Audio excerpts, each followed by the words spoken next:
आप भी अपने द्वार पर शंख चक्र लगाया करो, दरवाजे पर ऐसे, जैसे ये भागवत जी में देख रहे हैं आप, शंख चक्र तिलक। जो तिलक होता है ये भगवान श्रीमन नारायण के चरण होते हैं। ये भागवत जी में आप देख रहे हैं शंख चक्र रखे हुए हैं।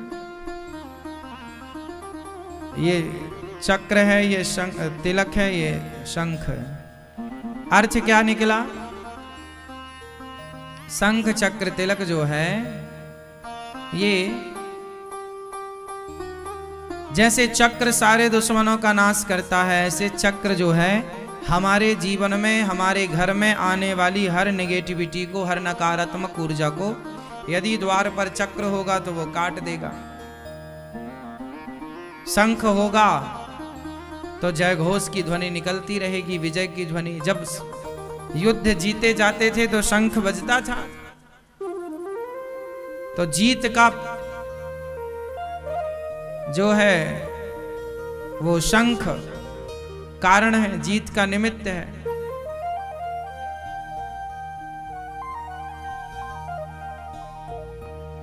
जीत को दर्शाता है शंख, आपकी विजय को दर्शाता है शंख, आपके यश और कीर्ति को बढ़ाता है शंख। तो शंख होगा तो यश कीर्ति बढ़ेगी, चक्र द्वार पर होगा तो आने वाली हर नकारात्मक ऊर्जा समाप्त होगी, और तिलक होगा तो भगवान के चरण आपके द्वार पर हैं, आपके घर पर हैं, तो भगवान की कृपा, लक्ष्मी मैया की कृपा बनी रहेगी। क्योंकि जहां प्रभु के चरण होंगे लक्ष्मी मैया वहीं होंगी। तो द्वार पर ना कुछ लोग लक्ष्मी गणेश जी की फोटो लगा देते हैं दरवाजे पर। एक बात याद रखो, लक्ष्मी जी द्वार पर नहीं होनी चाहिए, लक्ष्मी जी तो घर के अंदर होनी चाहिए।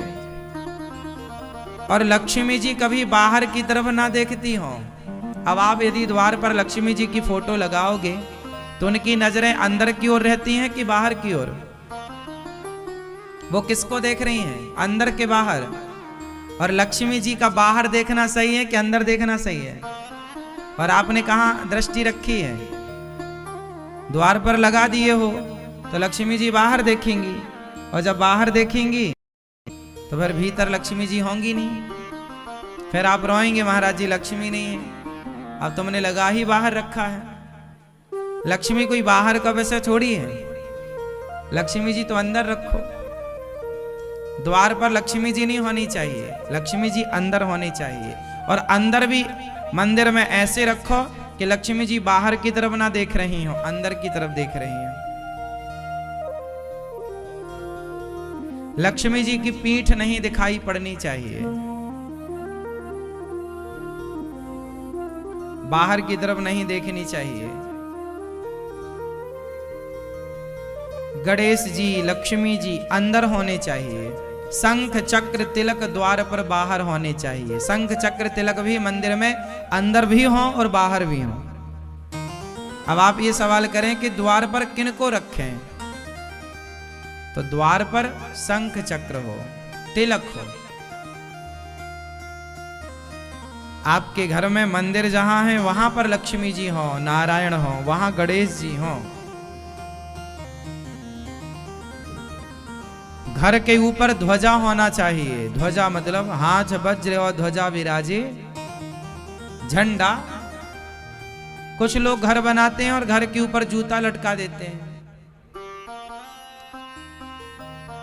अब कुछ लोग टायर लटका देते हैं, टायर साइकिल का और गाड़ी का टायर लटका है। क्यों लटका? बोले नजर नहीं लगेगी। तो दुल्हा को तैयार किया करो तो कहा टायर उसको भी पहना दिया करो, नजर ना लगे। ठिठौना लगाने की क्या जरूरत है? एक आध जूता उसको भी लटकाओ। करोड़ों का घर बनाया और जूता पहना दिया। आप अच्छी हो मैया, है ना? घर में क्या होना चाहिए, क्या नहीं होना चाहिए, इतना भी ज्ञान नहीं है आजकल लोगों को, और इतना परेशान है कि पूछो मत। आपके घर में झंडा होना चाहिए। जैसे बड़े पर्व आते हैं ना, जैसे रामनवमी आ रही है, दशहरा निकल गया। रामनवमी है, दशहरा है।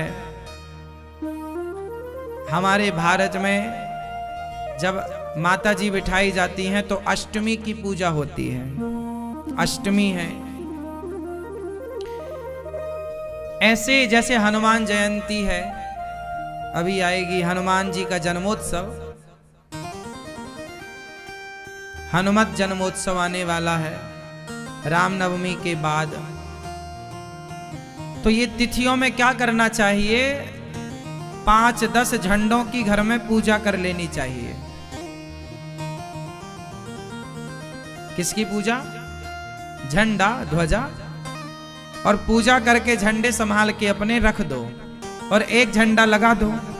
यदि वो टूट जाए, फट जाए, तो वही पूजा हुआ झंडा फिर दूसरा लगा दो।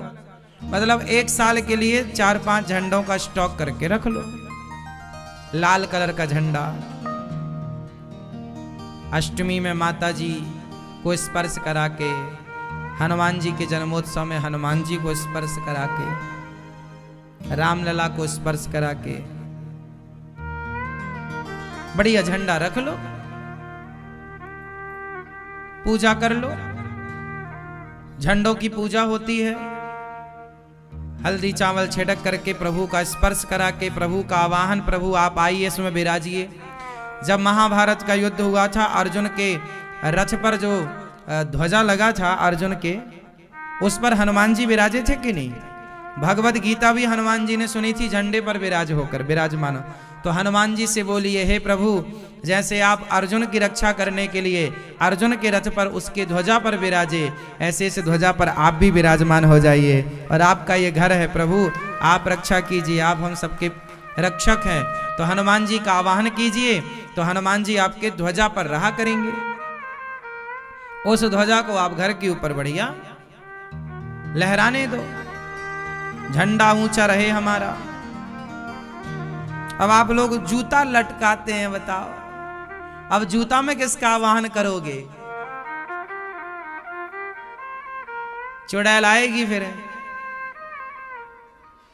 तुम्हारे पति को पकड़ेगी। फिर कहोगी महाराज जी हमारा घर बर्बाद कर रही है चुड़ैल। है ना मैया? आजकल चुड़ैल ज्यादा घूम रही हैं, हाँ या ना? हर किसी के पति पर चुड़ैल की नजर है। आपके पतियों को बचा के रखना। अब जूता लटकाई हो तो जूता पे आएगी चुड़ैल।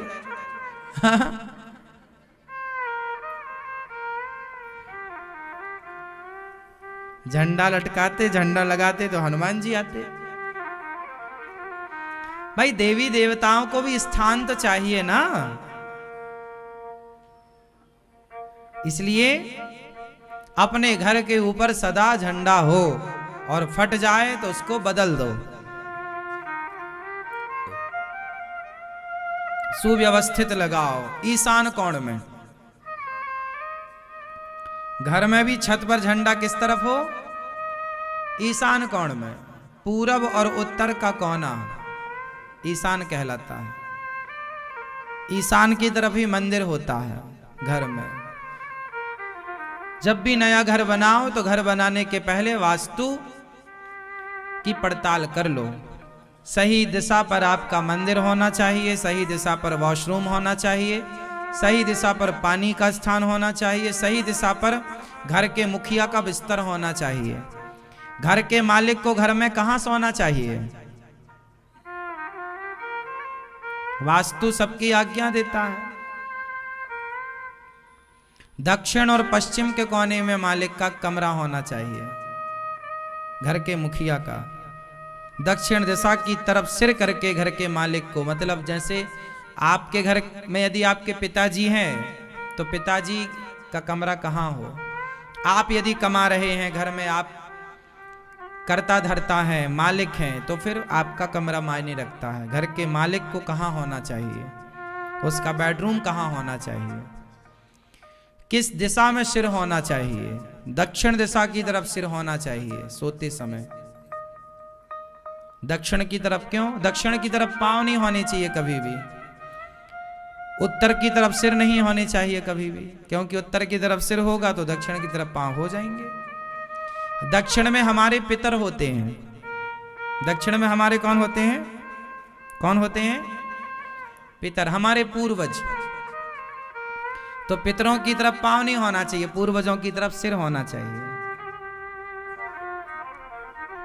पति पत्नी को, घर के मुखिया को, माँ बाप को उस दिशा पर दक्षिण पश्चिम की ओर कमरा हो। जब घर नया बनाओ थोड़ा वास्तु का देख लो, क्योंकि वास्तु भी प्रभावी होता है। यदि सब वास्तु के हिसाब से बढ़िया घर है, बढ़िया व्यवस्थाएं हैं, तो आप जल्दी से तरक्की करेंगे। आपके जीवन में वास्तु आपको तरक्की कराएगी।